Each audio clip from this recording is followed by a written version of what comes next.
So we'll start off with a question that will go first to the senator. So Senator Seliger, Texas adopted the 60 by 30 Texas plan that we've talked a lot about actually during the conference today already to advance the well-being of Texans and the state's economy in particular. What challenges do you think, from your perch as the chair of the Senate Higher Education Committee in particular, the state and its colleges and universities must address in order to fulfill the goals of that 60 by 30 plan? 60 by 30 it sort of carries with it all of the challenges that we have in higher education. Access and affordability and opportunity and things like that. It's not just to the health of the state of Texas, it's the health of the workforce.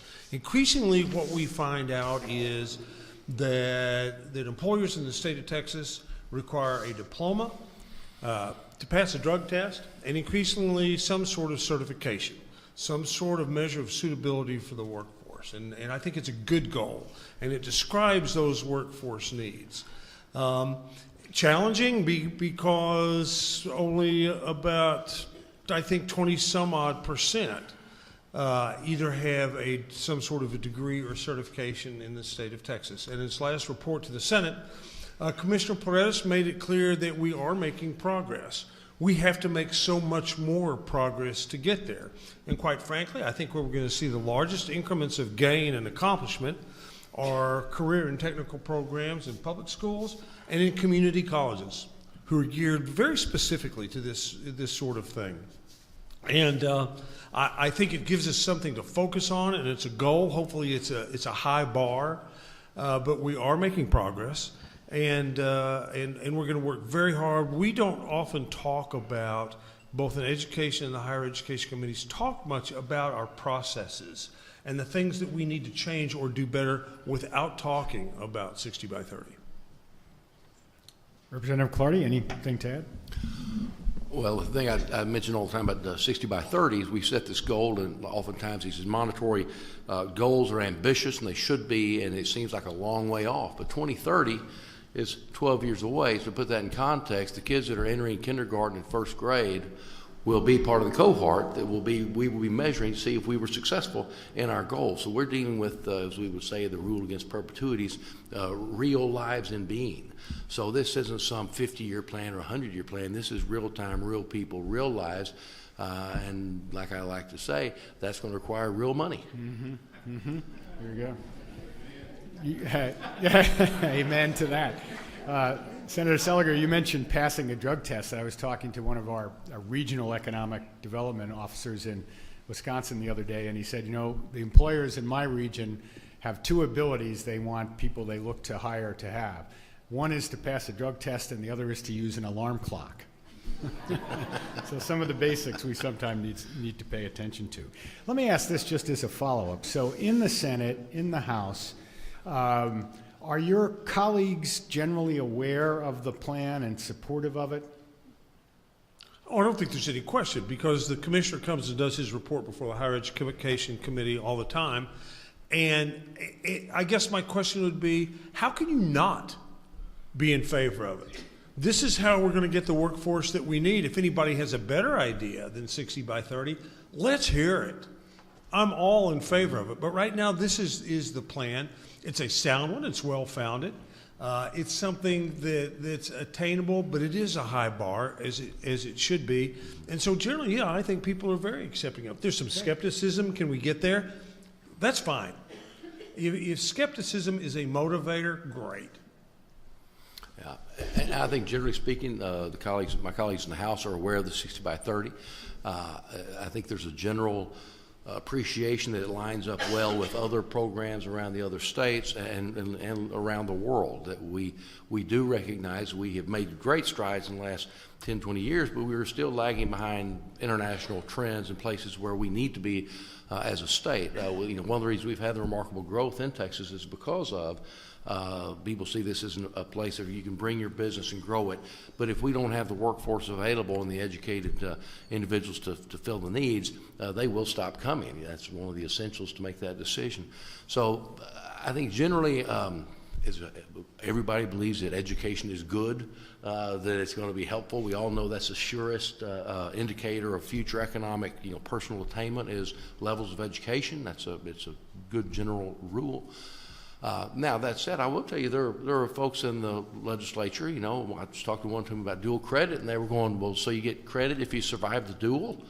And so there's some people that don't quite follow it well, and I have had, and this is a true story. The other one maybe not so much, but this one is true. When we had some bills killed in the Mother's Day massacre and the local consent calendar, several higher education bills were on there, and one of those people who was responsible for the mass murder said, "I don't think we should spend any money in higher education. That is an improper role of government. We shouldn't support it. And if it was up to me, I would take the University of Texas system and the Texas A&M system and sell the assets. That should all be private. There should be no government support of higher education." I'll note this person does not have a degree from a higher education institution, but And that they are a House member.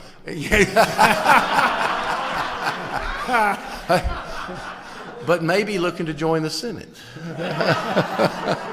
But what do you do with that mindset? I've got my own ideas of that, but no. There's that brand, but I would say, generally speaking, there is broad support of education, of the 60 by 30 plan specifically, and a real embrace that education is key to the future of Texas, and we need to do our part as a state. I spent my 12 years in City Hall primarily as an economic developer. And remember when a lot of us were kids, they would say, come to Amarillo or Arlington or El Paso. We have good churches and schools. Well, of course you do. But what are people saying now? We have a good workforce, and we have a good workforce, and we have a good workforce because to a very great extent, it matters more than anything else when we talk about growing our economies and certainly in the mode of economic development. Good. Thank you. Great to hear about that support. This one will start with Representative Clardy, and it's about the funding formula. How can Texas higher education's funding formula be used by colleges and universities to advance the efforts under 60 by 30, do you think? I think part of this is embrace some of the ideas that have been developed by the coordinating board. I think it's been sound. There's been, I think, a historic give and take and a pushback, particularly relates to performance-based funding. That was not widely embraced by academia, but I think there's a consensus developing. There's some things that would work and should work, and that we all know that we need to do a better job of efficiently spending the dollars, not only the tax dollars we take and then in turn go to our state universities and community colleges and technical schools, but also to help the people who are trying to pay for their kids to go to college and putting private dollars or I'll say worse yet, borrowed money and student loans, that we not waste that money. And so how do we do this, and what do we need to focus on and move away from a formula that's predicated upon contact hours or enrollment figures exclusively, and move towards some outcomes, and are we efficiently using those dollars, and use measuring sticks such as degree completion and length of time for that degree. And so I would encourage and I think the universities have done this, and I haven't been serving as long as Senator Seliger, but when I first arrived in 2013, there seemed to be more of an institutional bias against, and so I'll say higher education institution, not a single institution, bias against performance-based funding. I think that has warmed to some degree, and because it's one of those situations that if we don't solve this problem internally within the higher education community, solution can be imposed, which is not going to be helpful or acceptable. And again, I think we all see the challenges, the rising cost of higher education, and how do we address that and hold that down. We do live in an incredibly wealthy state, and personally, I'm disappointed in our seeming lack of resolve to support education globally, whether that be in public education or in higher education. I think we need to reverse the trend that we've seen in the last 10, 12 years. And I'm optimistic as ever that we'll do something about it this session. But I'd love to hear what the senator thinks about that. I hope it was worth waiting for. We have sort of three funding modes to simplify things in higher ed. It is that formula funding plus institutional enhancement and things like universities. It is a combination of contact hours and success points with community colleges, where they have to receive part of their funding, there has to be certain accomplishments met, and then we get in the TST system, and it's all based upon productivity, and those are the jobs created at the level they're created for TSTC, which is very productive, and one they brought to us. And so we have those three. To one degree or another, they work based upon the money that we put into them. As formulas, they're fine. We're concerned a lot with the cost of higher education, as we should be, but let's be frank about it. We control that in the legislature based upon the amount of money that we put into the formulas and the money that we provide for things like Texas grants. And so we do have those formulas in place. I think they are good ones. They are functional. Can we do better, both in terms of formula and funding levels? Sure, we can always do better. That discussion is always open. But clearly, we've got the methods in which to effectively flow monies into higher education. Very good. All right, we'll move to the section of this panel where we'll throw out a couple of questions that either the senator or the representative can take a first shot at, or members of the audience. I'd urge you to not just feel like you're there to ask them questions, but to try to answer the questions that we're putting to them as well and give them your perspective. So here's a sort of, I'll call it a three big actor partnership question. How can K-12, higher ed, and the Texas workforce programs work together to achieve the goals of 60 by 30? And we all know in every state that those three big actors don't always work as well together as they could. And we know, on the other hand, in every state, how well they work together will have a big influence on the future of our states. So again, how can they work even better together in Texas in the interest of all your citizens' futures? Everybody can always work together better. The system today is not devoid of cooperation. The workforce essentially enunciates their needs, and they're very clear about it. And it's different parts of the state in different areas. When it comes to K through 12, I think in House Bill 5, we probably did more to meet those workforce needs than anything else that's been done, because clearly we have career and technical endeavors and things like that. Those can be done. School districts can develop their own courses in cooperation with local industry to see to it that they are producing people who are workforce ready. Higher ed's role never has changed there, but increasingly, when we see the certification programs, the associates programs in community colleges, they're addressing themselves very much toward the workforce. And so the three are in place. They do a lot of things that are complementary. I don't hear a lot of complaints that one area is not cooperative and things like that. When it comes to alignment of curriculum and teaching and things like that between K through 12 and higher ed, we can always do better, but so much has been done and accomplished there that I think is very productive. Yeah. I think the senator said it very well when he said we do things differently in different parts of the state. In a number of areas in state government, we're seeing a trend away from it. I don't quite understand support of local control on a variety of issues. As I say, it's he who stands closest to the fire fights it best. They're the most motivated, the most involved, and have the most knowledge of the situation. The same thing is true in education. And so we really have seen some brilliant plans spring up, particularly through, I think, our community colleges and our technical schools, where local industry leaders, local community leaders, local education leaders get together and identify what those workforce needs are. And pair those up, and also do a better job of projecting what they will be in the future. That's the other thing. You can't try to solve today's problem, because we need to be solving tomorrow's problem and get ahead of that curve. But centralized planning has been proven in the history of the world not to work very well. And so if we can decentralize that, I know there's some expense that goes with that, because there's some redundancies in administration and how those monies are dispersed. But I think we come up with a much more efficient and useful end product that serves the communities better. So I'm hoping that we will kind of, take a deep breath and remember that the folks we represent back home in places like Nacogdoches and Amarillo are really some pretty smart people and know what they need better than a bunch of, ladies and gentlemen who show up in Austin 140 days every other year.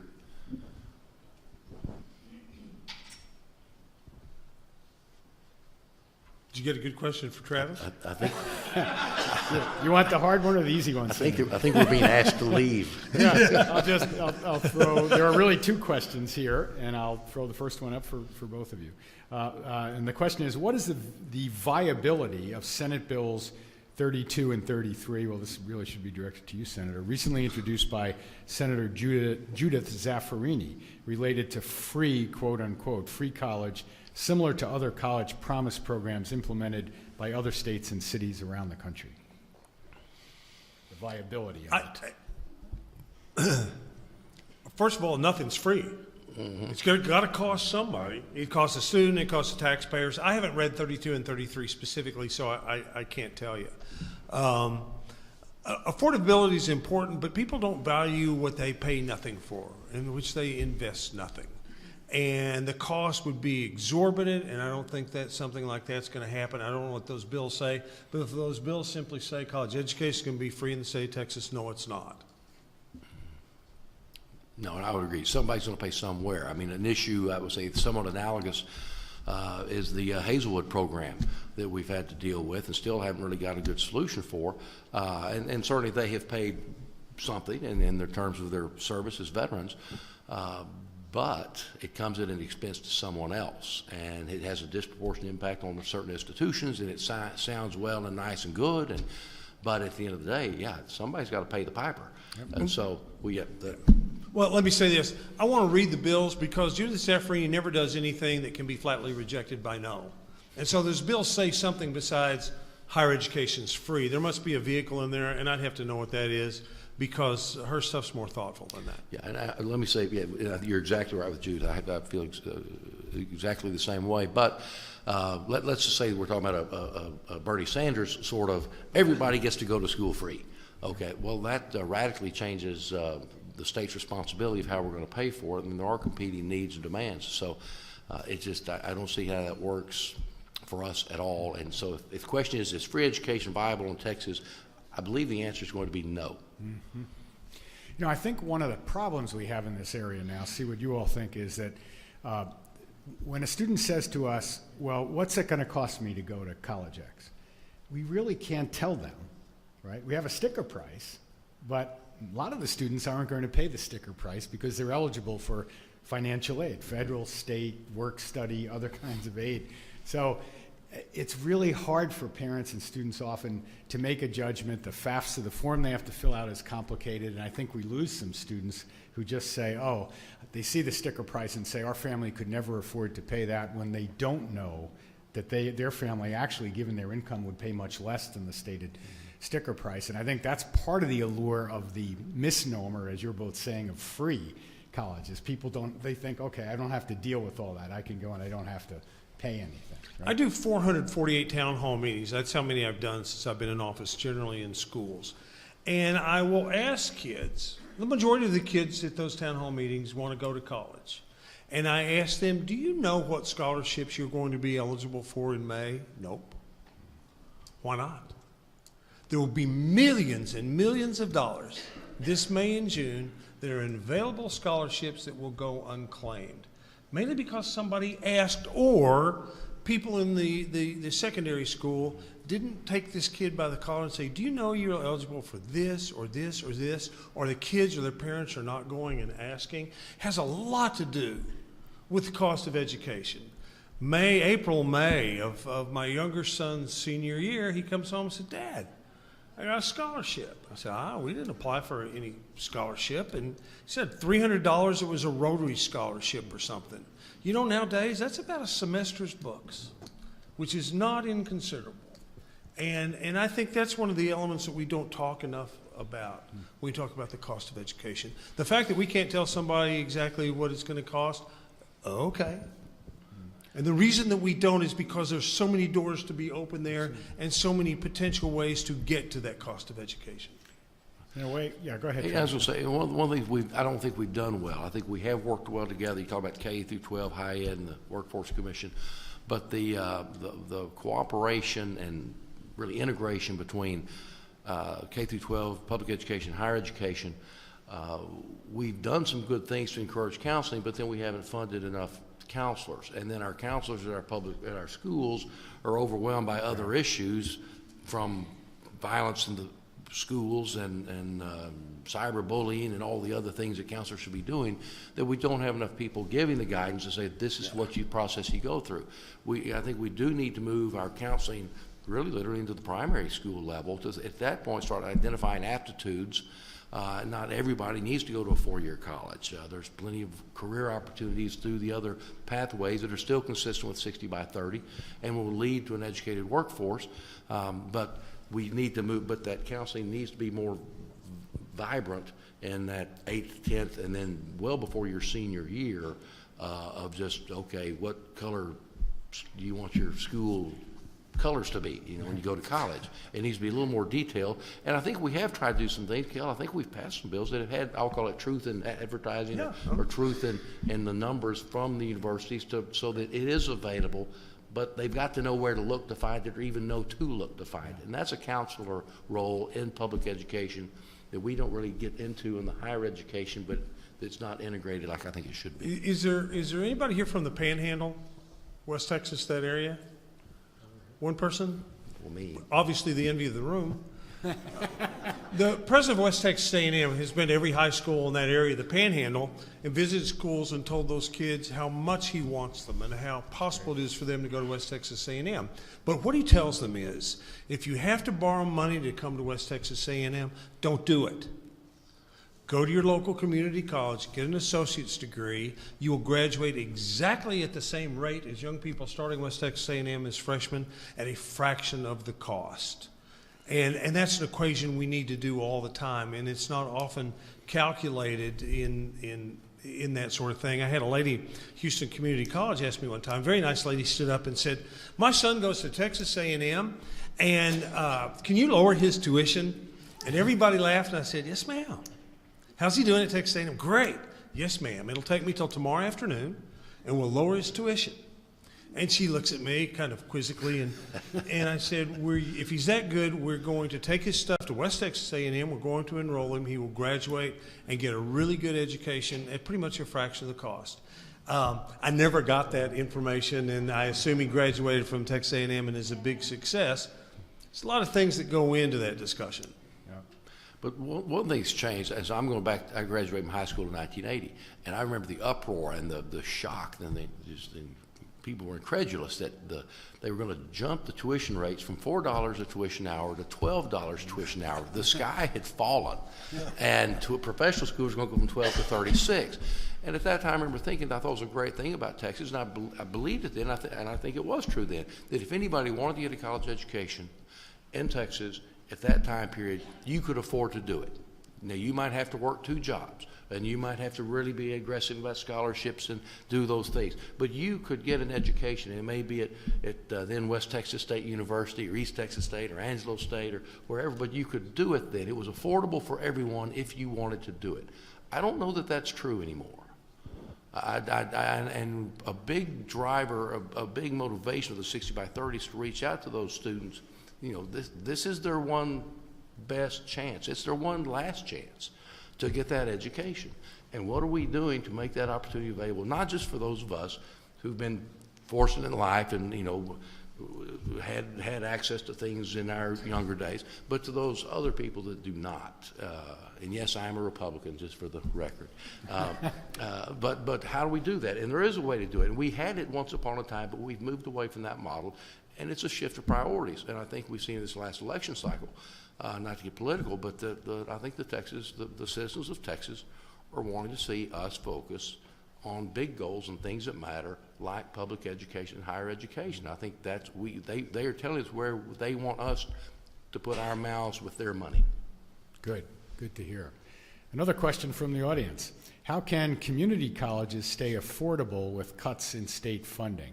And there are talks about capping property taxes. Well, we've been increasing funding into the formulas for community colleges over the last couple of biennia, and I see no reason that shouldn't continue. I get sort of evangelical about it. Given what we want from community colleges, and that the more students we flow into the community colleges, the less expensive education is, and that they're a real bargain, and that's sort of our goal there. And I think that we will continue to do that. Does that mean in every biennium we will increase funding? No, not necessarily. But is that the overarching goal in higher ed funding and community colleges going forward? I believe it has to be. Very good. This is a question about how the two of you see the roles of the trustees in the audience. And so here's the question. What can governing boards and board members do to help secure the investments and the policy changes needed to achieve the state's higher education goals? How do you advise people who are new trustees to relate to you and your colleagues in the legislature to accomplish that? Well, be nice to former senators that are chancellors. That would be one. There's a start. Yeah. There you go. That'd be just one idea. Just want to throw that out for thought. And but I would. Our universities are really blessed to have tremendous presidents and administrations and really our faculties. And I think we're building that throughout Texas. I think resist the temptation to micromanage as a trustee. You know, your responsibility is to oversee the administration, but not to pick the doorknobs out for the new dorm. And so, you know, that would be, you'll trust the people that you have. And again, if there is a problem with leadership, well, that's the responsibility of the board to make that. But don't try to step in and let your professionals do their job. Keep an eye on the numbers.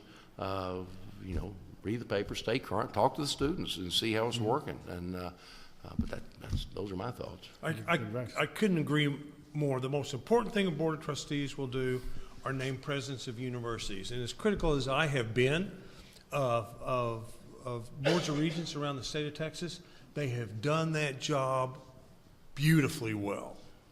All around the state, when you look at the quality from Walter Wendler at West Texas A&M to Steve Talent at Texas A&M, Kingsville, just incredibly dedicated people who are imaginative and visionary, but then the regents have to get out of the way.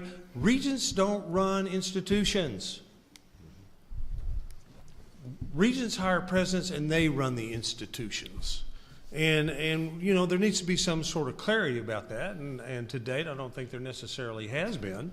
But that's the most important thing, and obviously you've got a great deal of experience. I agree.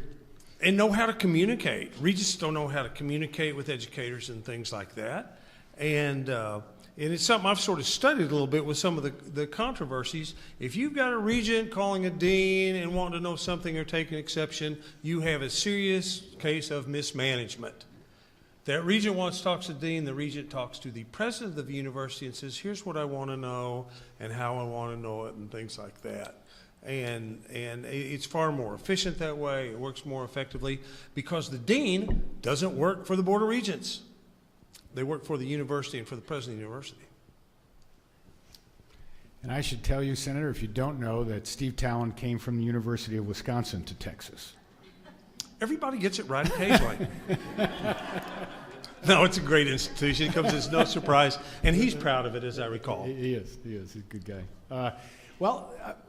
Let's think a little bit about this. So we know that in the society today, there's great distrust by much of the public of all of our big institutions, whether it's government or business or the church or the university. Great distrust for all sorts of reasons. And some of us in higher ed work with trustees in particular started to talk about, might it be possible to use people who are on governing boards of colleges and universities to talk not only about the value of their individual institution, which they need to know and be able to do, but talk a little more broadly about the value of higher education to individuals and to the wider society. So we have a little project going to do that. And one of the reasons I think this Association of Governing Boards got into that project was the notion that people who get appointed to boards are prominent people in their communities and their professions and the state, and they know powerful legislators like yourselves.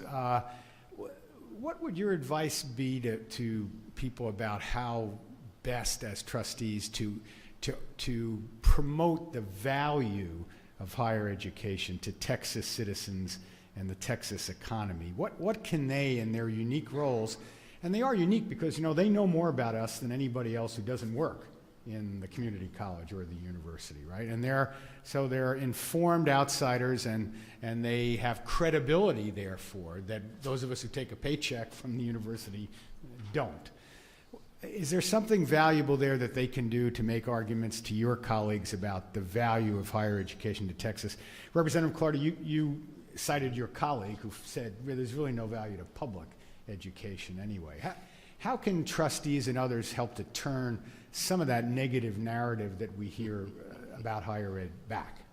Well, sometimes you just can't fix stupid. It is what it is. So you move on to your next target.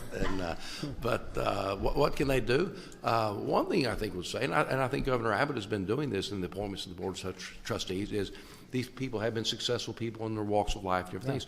But if that's something that you want the trustees to be able to do and achieve, then you need to pick the right sort of people to do that. Right. There are brilliant people that have been very successful that aren't really good promoters, cheerleaders. And so not everybody on that board needs to be able to fill that role. That's you right. need Exactly right. different cogs, different wheels. And so, but I think the boards I'm aware of really have a pretty good mix of that. You need the bean counters, you need the wonky policy people, you need the cheerleaders, backslappers. Yeah.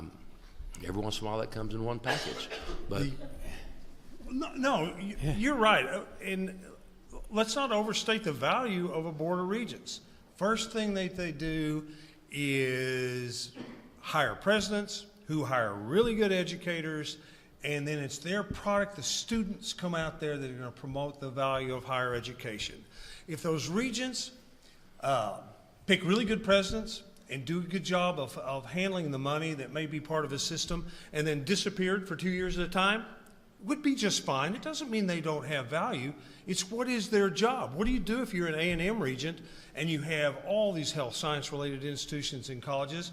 What your board of regents tends to do is re-emphasize their flagship. And what about all those other really fine institutions that are there that need that kind of support?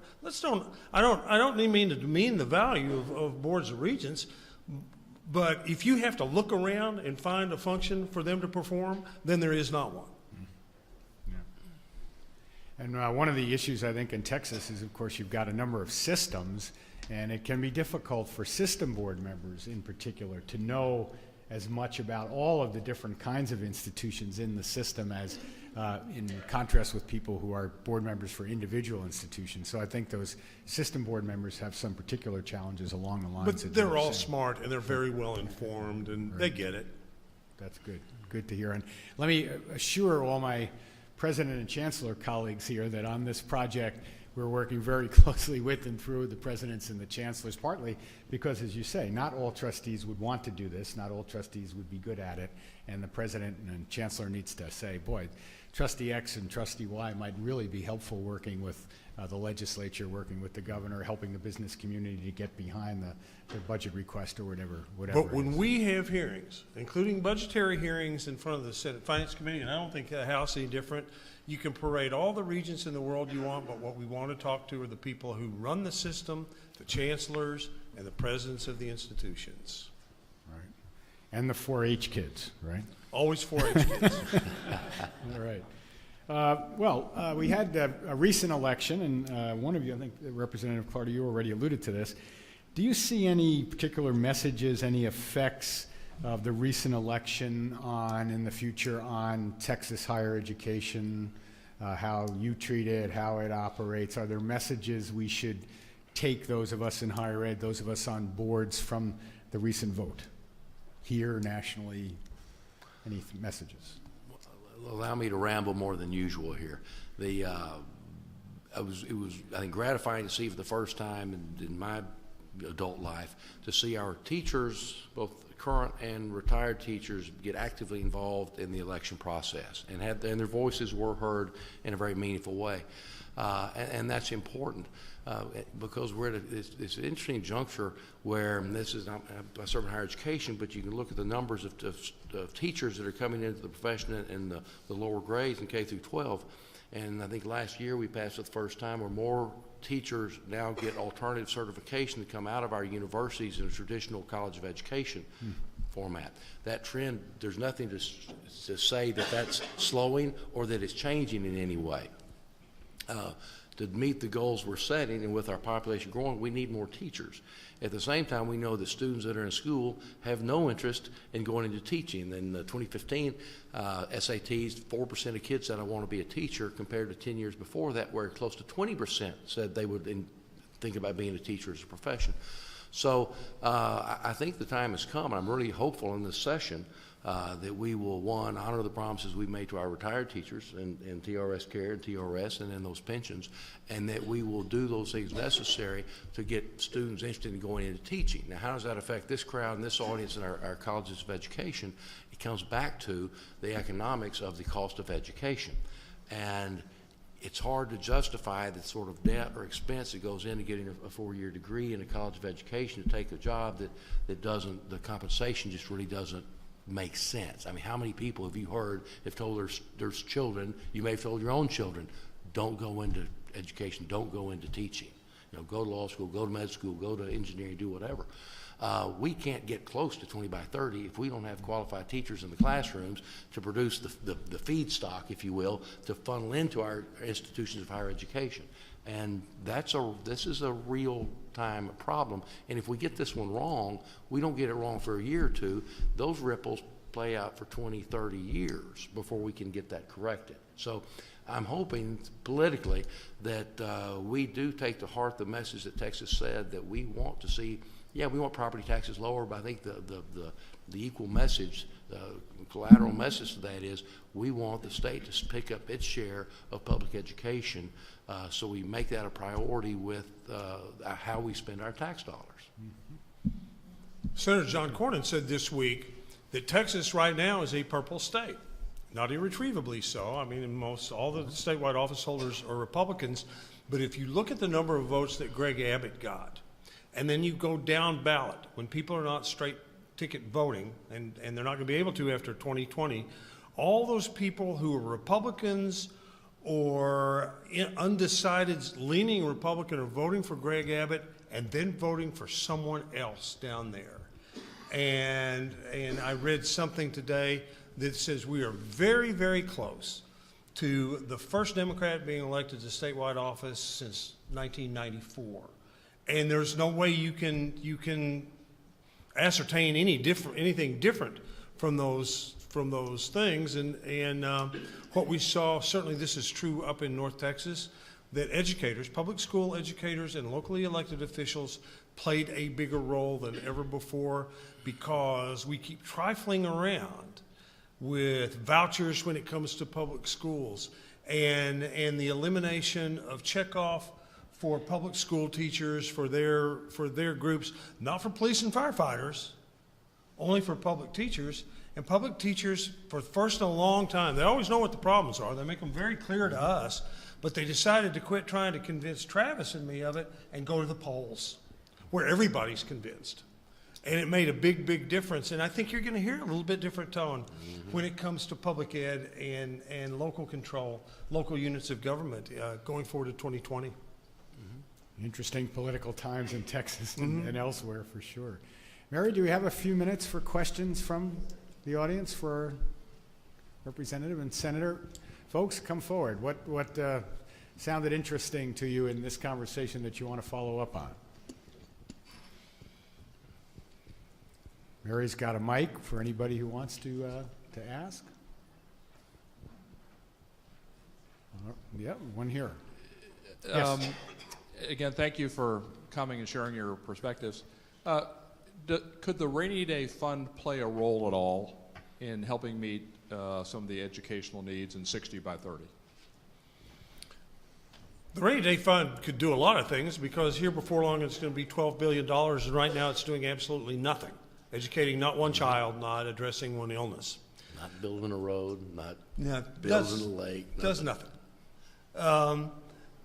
Yeah, the question is, can we put money to work for some good? Yes, we can. But keep in mind, when the rainy day fund is, there's not a real dependable source, so you've got to be careful to put it in repeating needs, because what happens when you don't have it? What we ought to do, first of all, are take things like Hurricane Harvey damage, substantial amount, $2 to $3 billion easily, and not think about using general appropriation for the things that we can put into public education and higher education, go to that rainy day fund and use it for what was 5 rainy days. And so, yeah, we need to look about the whole severance tax issue and things like that, which I've called a confiscatory tax against one industry, which I think is just unseemly. But yeah, any pot of money can be used. It takes 2/3 vote to use the rainy day fund. I'm not sure why that went into effect, but we need to get into it right now and take care of those Hurricane Harvey things, and maybe some of the things in the supplemental budget, like past due payments on Medicaid, which are particularly important and large.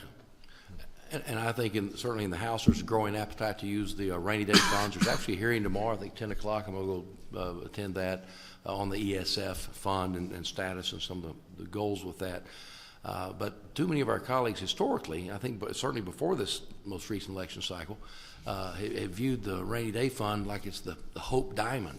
You know, you can look at it, but you can't touch it.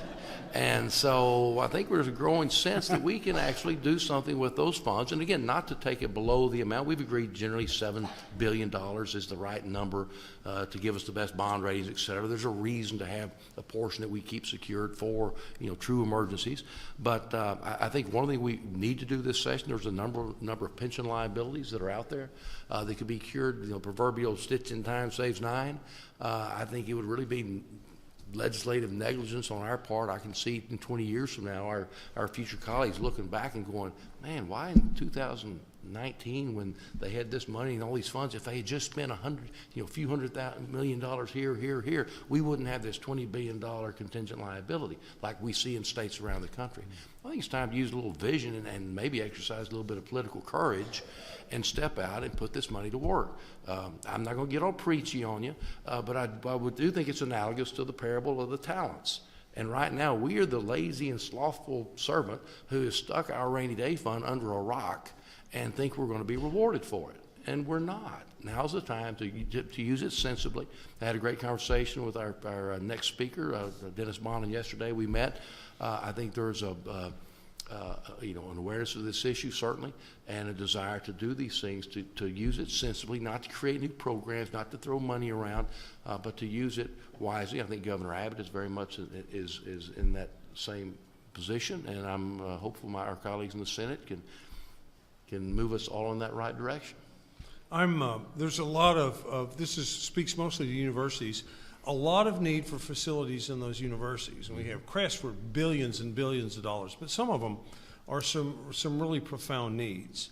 If you have more cash than anyone else, why would you issue debt, bonds for something like that, which are tremendously inflexible given budgeting exigencies going forward? If you have a big sack of money, why would you issue debt for something like that? That's how we ought to take care of some of those things. Good. All right. Mary is giving me the high sign, and I want then to thank our panelists very much for their time and a really good back and forth conversation. Thank you, Senator. Thank you, Representative.